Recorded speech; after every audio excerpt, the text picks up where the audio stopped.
Менің мамандығым ұстаз. Сіздерге сұрақ, осы мақал-мәтелдерге қарап, мен қай сабақтан ұстаздық ететінімді табыңыздаршы.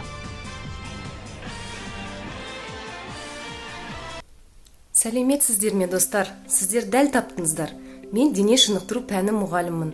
Иван Васильевич Панфилов атындағы номер 39 мектеп гимназиясында 13 жыл бойы еңбек етемін.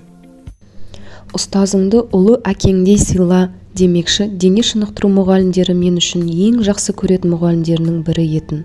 Атап айтсақ, Эльмира Шахкатовна, Раиса Васильевна, Алексей Викторович, Олег Андреевич, Владимир Романович.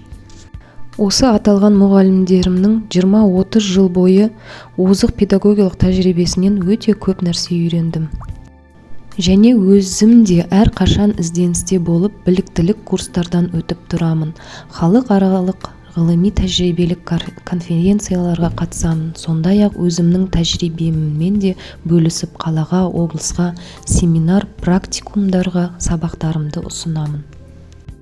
Қозғалыс денсаулық кепілі демекші, технологиялар дамыған уақытта кішкентай балалардың бәрінде ұялы телефон бар. Балалардың қимыл қозғалысы 20 жыл бұрын уақытпен салыстыратын болсақ, әлдеқайда төмендеген. Сондықтан да дене шынықтыру сабақтары өте қажет деп ойлаймын. Мектептегі дене шынықтыру сабақтарының негізгі мақсаттары оқушылардың дене дамуы, тәрбие жұмысы және денсаулықтарын нығайту болып табылады. Дене шынықтыру мұғалімдері өсіп келе жатқан жас ұрпаққа үлгі өнеге көрсете білуі керек. Сондықтан да мен әлі де жүгіріп, жаттығуларды жасап, дайындалып, қалалық, облыстық, республикалық жарыстарға жиі қатысып, жүлделі орындарға ие боламын.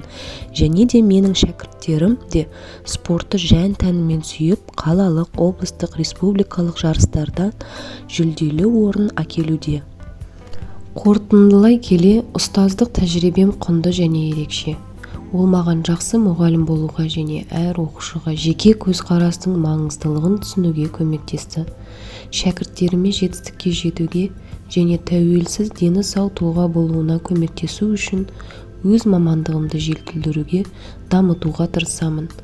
Өз мамандығымды өмір бойы сүйіп өтетініне сенімдімін.